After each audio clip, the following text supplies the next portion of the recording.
Powerhouse Hobbs, check him out, wrestling in AEW. I worked at the Punchline, and Chris Tinkle was there. He just posted something from AEW wrestling, and I go, "Oh, hey man, you're in AEW, huh?" I was like, "My friend wrestles for that," and he's like, Who's your friend?"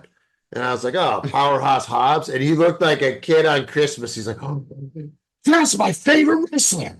You Oh, know, wow. Powerhouse Hobbs. I know he's from the Bay. I know all about him. Tingle bought his shirt, big black and jacked, and then wore it to a wrestling event. And then Hobbs saw it, and he was like, "Nice shirt, man."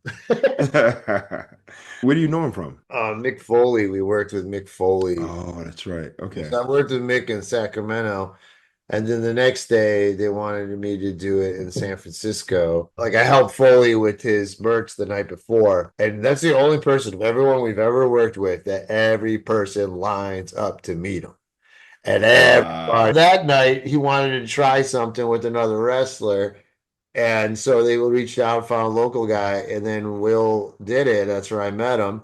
And then Will was like, "Oh, you got to come to my events, man." He's like, "I got some local stuff." And I was like, "All right." And I went twice. They go into the stands, like there's chairs, and he's right there. Like they're in the Oh, crowd. wow. Like these are huge dudes, you know what I Yeah, mean? they're huge. They're really big. The other time he gave me ringside seats, bro.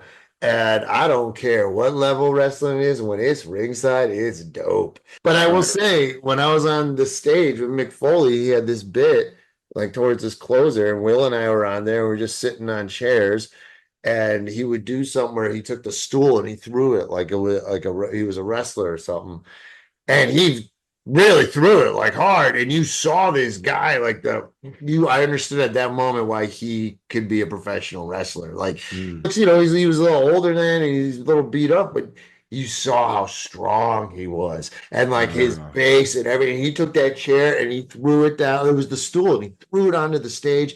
And I just remember going, like it was scary as fuck. It was like a wild bull that was loose on the stage. And I was, That's funny. holy fuck. And that's when you realize, like, it's another level, man.